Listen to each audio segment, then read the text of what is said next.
Let the tentacles of your mind be exposed. Let the breath of inspiration draw you ever closer to the glowing orb of your muse as we venture forth once more into the house room.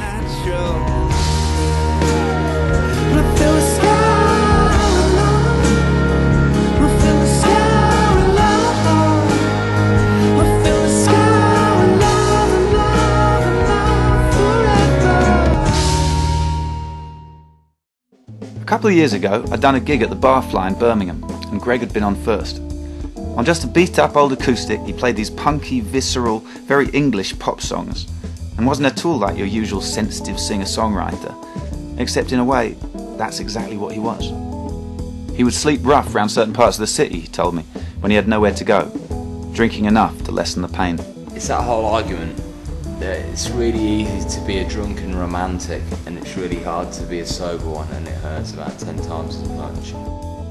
When he'd come down to London a few weeks before, he'd got pretty trashed too. I can find nothing. It had all started off really well. At this fragile time of year. But then...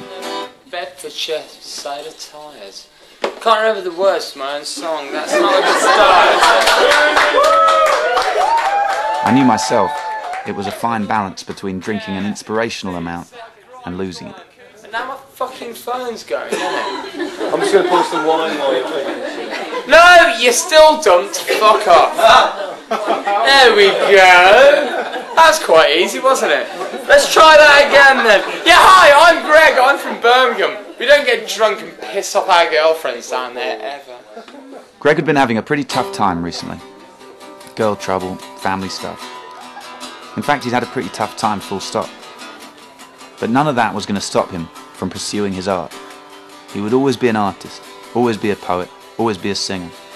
When I started playing, I played trombone, of all things, and then I got my teeth knocked out trying to top myself getting hit by a car. Which is, oh, I've got such lovely purrs. And yeah, I couldn't do that anymore, so I just taught myself to play guitar, just for something to do. But I'd imagine a life without any kind of creative instinct would be a very fucking bland thing. Greg had been planning to put on his Birmingham Unlit in a rehearsal room in town, but that had fallen through, so his mate Hayes had kindly offered us his flat share on Digbeth High Street. Hayes' place was quite a contrast to some of the places we'd seen on the tour. In fact, it didn't really look like they were expecting to have anyone round at all. Yeah, Greg, tell us about there's nobody's turned up. What's the what about all the people you said you were getting down? Where or not? It's not. Let's not look at it in a negative way. No. It's not like no one has turned up. It's more like there are people out there, and let's go out and meet some people and see what the adventure is. Magically, a trip to the pub solved everything. Within a few hours, we bumped into a couple of Greg's friends, a poet called Louis, dressed head to toe in leather and looking just like Morpheus from The Matrix, and a songwriter called Ben. And at closing time, we all headed back to Hayes' to do an unlit, even if it was just for us. Yeah!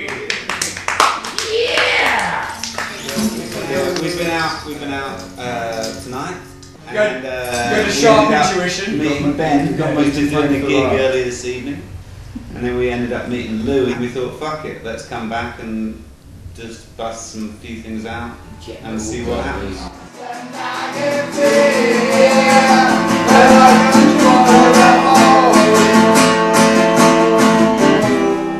It's the coward's way out, it's the easy way out, it's the only way out I know. It's the coward's way out, it's the easy way out, it's the only way out I know. It's the coward's way out, it's the easy way out, it's the only way out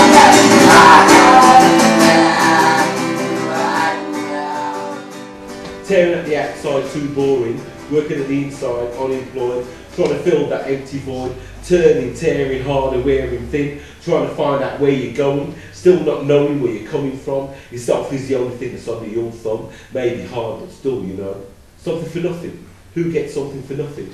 The face of the look is such a shame, just like something that the cat dragged in. Feel of need is very strong, lost the home and the job. Could have been a yuppie with a house and a phone and you moved to the streets when the slums came down. If you were right and fate was wrong, where's all the bullshit coming from?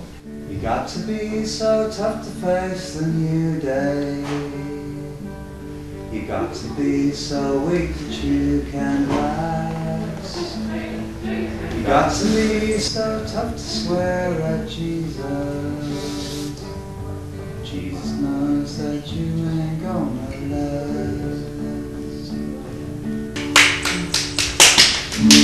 A smattering of polite applause. Sooner or later, where I'm going home. You know where I'm going home, and all these good things will be in the home.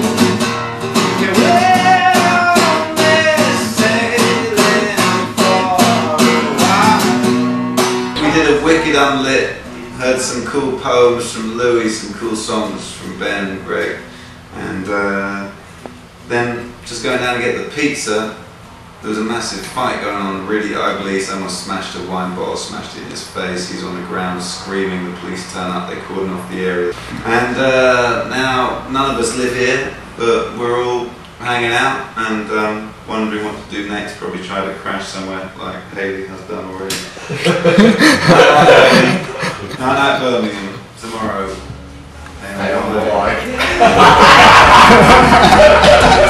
And I've been waiting for you all night. I'm not saying I can give you the perfect life, but it's up to you and me to survive. And I'll be dead in our beds when we turn out the light. It's such a beautiful night. And sooner or later there's just a bullet to bite. That's the truth. But what you gonna do? It's up to you. Very interesting evening. And I will definitely come to another unlit. And you can fucking edit that how you fucking want.